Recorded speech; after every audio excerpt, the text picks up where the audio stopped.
Good morning, all of you. Good morning, sir. Good morning, sir. Today, let us start with the fundamental concept of manager economics. Why we are studying this particular concept is in order to take a decision. So, first, we should know how to make the decision.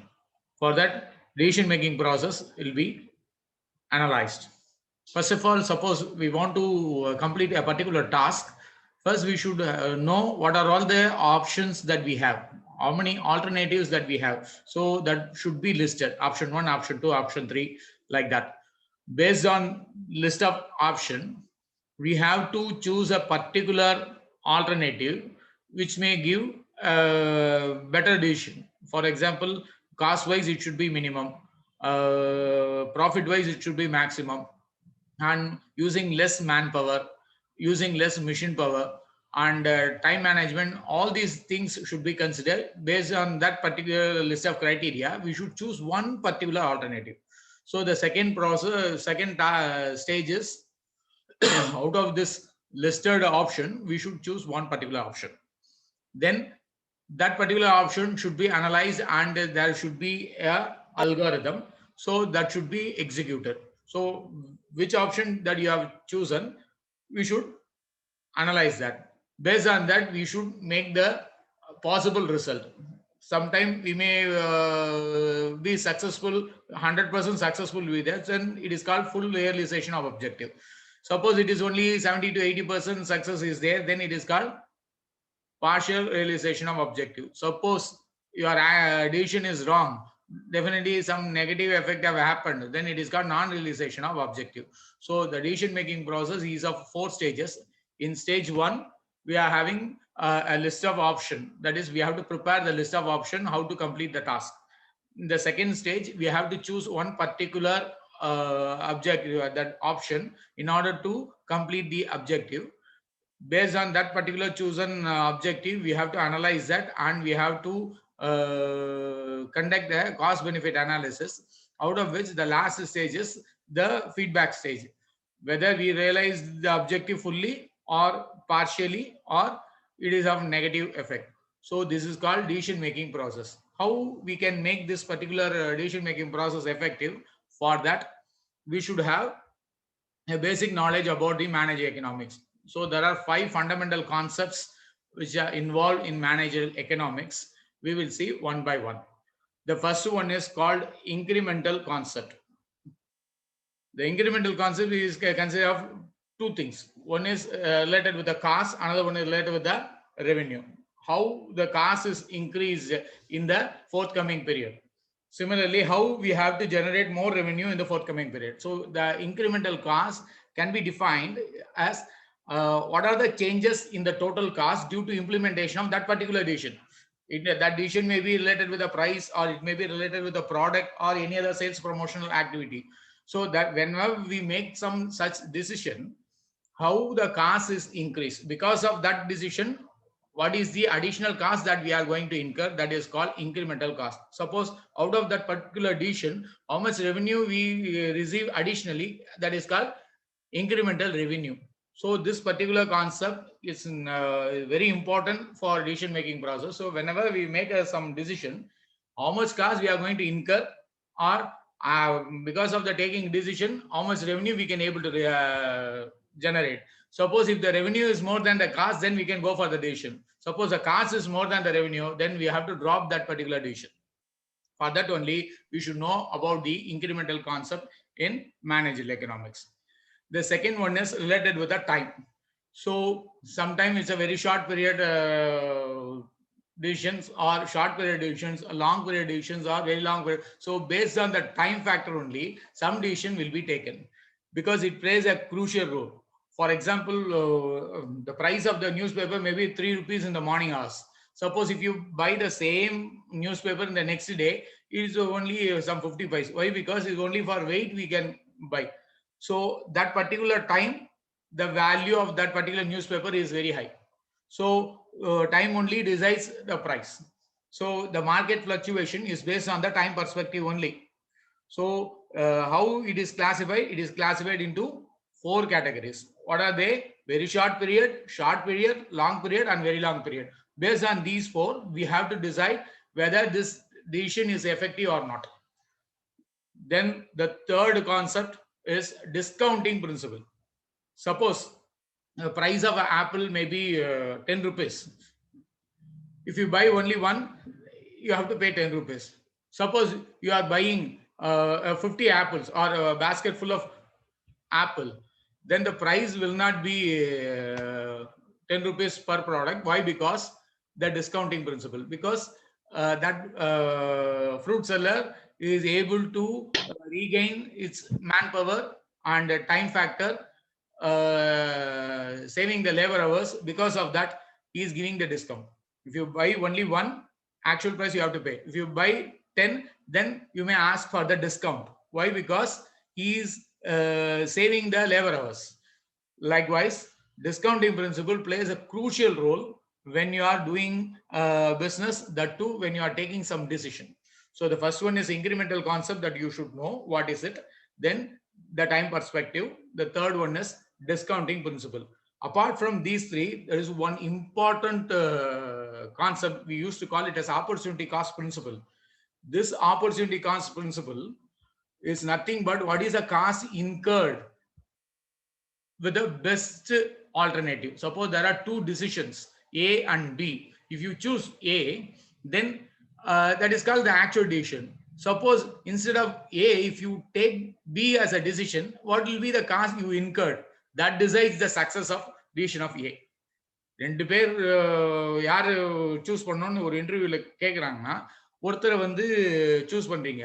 அவர் ஏன் choose பண்றீங்கன்றது அவரோட திறமை மட்டும் இல்ல, இன்னொருத்தரோட பலவீனத்தையும் வச்சுதான் நம்ம இவரை, அவர் இருக்கிறத விட இவர் பெட்டர்னு சொல்றது. அந்த comparative mode. The cost or revenue incurred for the next best alternative, we used to call it as opportunity cost principle. In managerial economics, this concept is very important. Why? Because எல்லா டிசிஷனுமே அதோட actual cost பெனிஃபிட்டை மட்டும் நம்பி இல்ல, அதோட alternative வச்சுதான். Alternative ஒஸ்டா இருந்தானா இன்னொரு decision, உங்களுக்கு புரியுற மாதிரி சொல்லணும்னா, 2 பேரை அட்மிட் பண்ணணும், யாரோ ஒருத்தரை 2 பேர்ல செலக்ட் பண்ணணும்னா எப்படி செலக்ட் பண்ணுவீங்கன்னா, வெறும் ஸ்கில்லை வச்சு செலக்ட் பண்ண முடியாது, இன்னொருத்தரோட வீக்னஸை வச்சும் நாம கொண்டு வரணும். இப்போ ஏ பின்னு 2 கேண்டிடேட், அந்த 2 கேண்டிடேட்ல ஒரு கேண்டிடேட்டுக்கு தான் அப்பாயின்மெண்ட் கொடுக்க முடியும். அந்த அப்பாயின்மெண்ட் எப்படி இருக்கணும்னா, 2 பேரையும் இன்டர்வியூ பண்ணிட்டு 2 பேரோட மைனஸையும் கம்பேர் பண்ணணும், 2 பேரோட பிளஸையும் கம்பேர் பண்ணணும், அதுக்கப்புறம் 2 பேரையும் கம்பேர் பண்ணணும். அந்த கம்பேர் பண்றதுல தான் டிசிஷன் நல்லா வரும். அதுக்கு பேர் ஆப்பர்ச்சுனிட்டி காஸ்ட் பிரின்சிபல். இதுக்கு எப்படி பேஸ் சொல்லணும்னா, by comparing the value of the next best alternative for a decision. This is called opportunity cost principle. In fact, confirmed section A question will be there. What is opportunity cost principle? It's nothing but it is one of the fundamental principles of managerial economics.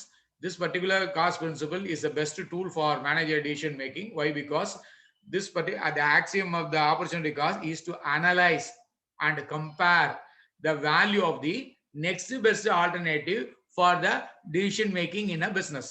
In easy words, we can say the opportunity cost principle provide idea about the consequences when you have taken some decision. So if you write like this, definitely all 3 marks will be awarded for you. The last fundamental concept is called equimarginal principle. Equimarginal principle means suppose you are producing 1000 units. For producing 1000 units, whether your industry is using labor intensive or you are using the capital intensive, you can compare with the factors of production. 1000 பொருளை produce பண்றதுக்கு எவ்வளவு labour power தேவைப்படுது, அதை வச்சு பண்ணீங்கன்னா அது ஒரு cost ஆகும். சப்போஸ் மிஷினை வச்சு ப்ரொடியூஸ் பண்ணீங்கன்னா அதுக்கு ஒரு காஸ்ட் ஆகும். 2 காஸ்டையும் கம்பேர் பண்ணிட்டு ரெண்டுத்துல எது வருதோ அந்த செலவழிச்சு அந்த அமௌண்ட்டுக்கு ஏற்ற மாதிரி தான் நம்பர் ஆஃப் அவுட்புட் வரும். இது ஃபேக்டர்ஸ் ஆஃப் ப்ரொடக்ஷன்ல. இன்னொரு சைடு எப்படி கொண்டு வரலாம்னா, உங்க கையில ஒரு 50,000 ரூபாய் இருக்கு. 50,000 ரூபாயில நீங்க ப்ராடக்ட் ஏ ப்ரொடியூஸ் பண்ண போறீங்களா, ப்ராடக்ட் பி ப்ரொடியூஸ் பண்ண போறீங்களா, இல்ல ப்ராடக்ட் சி ப்ரொடியூஸ் பண்ண போறீங்களான்னு நீங்க டிசைட் பண்றது. ஆனா அந்த 50,000 தான் வேல்யூ. ஏ ப்ரொடியூஸ் பண்ணா எவ்வளவு ப்ரொடியூஸ் பண்ண முடியும், பி ப்ரொடியூஸ் பண்ணா எவ்வளவு ப்ரொடியூஸ் பண்ண முடியும், சி ப்ரொடியூஸ் பண்ணா எவ்வளவு, அது முதல்ல கம்பேர் பண்ணிட்டு அதுல இருந்து வர ரிட்டர்ன் எது மூணுத்துல எது ஜாஸ்தி. நம்பர் ஆஃப் ப்ராடக்ட்ன்றது ரெண்டாவது கொஸ்டினா போயிடும். அதுலேருந்து ஒரே ஒரு ப்ராடக்ட் ப்ரொடியூஸ் பண்ணி அதுல உங்களால ஒரு 20,000 லாபம் சம்பாதிக்க முடியும்னா அதுக்கு தான் போகணும்.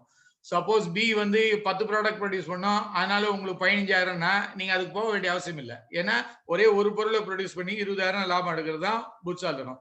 அப்படி இல்லாம பில வந்து 25,000 ப்ராஃபிட் வரும்னா அந்த ஏக்கு போகாம பிக்கு போடும். ஸோ இதனால என்ன இனிஷியல் இன்வெஸ்ட்மெண்ட் 50,000 தான் நம்மளோட criteria. So equi marginal principle is nothing but how much cost that you are incurred for doing a particular business, that too how you are going to take a decision with the option A, option B, option C. Out of these three, first we should know this is your reserve. Based on that reserve, which alternative that you are going to choose is called equimarginal principle. அது எப்படி சொல்லுவாங்கன்னா marginal product னு சொல்லுவாங்க. The marginal utility of product A will be equal to the marginal utility of product B, which is equal to marginal utility of C. Here A, B, C are alternative. It is not only for cost, not only for revenue, but also for the product. Whichever be, first we should know what is our resources.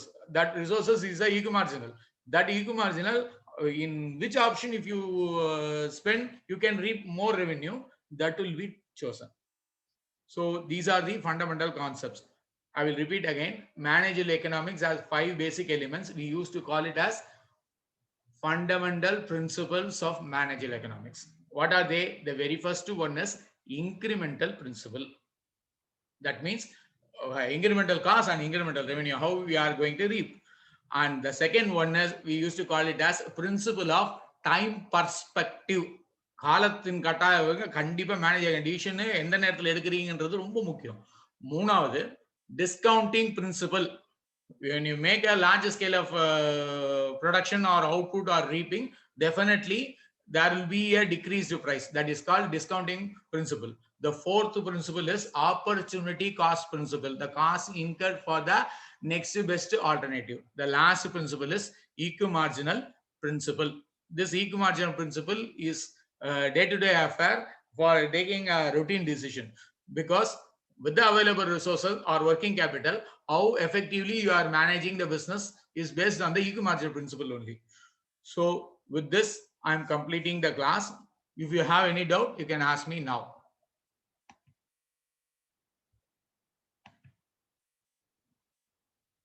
Only 14 are present.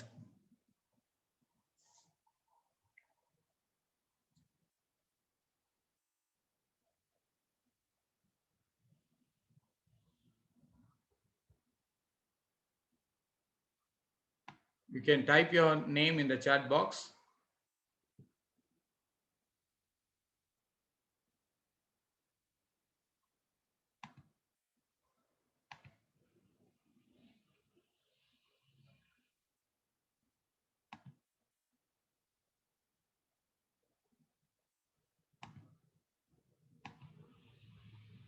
I will display in the next slide who are all present. These are the people present today.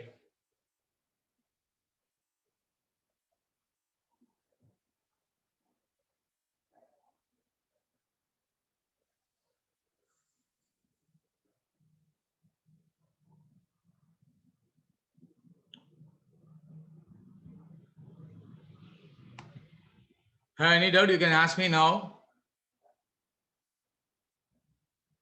சந்தேகம் எதுவும் இல்லையாம்மா? இல்ல என்கிட்ட கேட்கறதுக்கு ஒண்ணும் இல்லையா?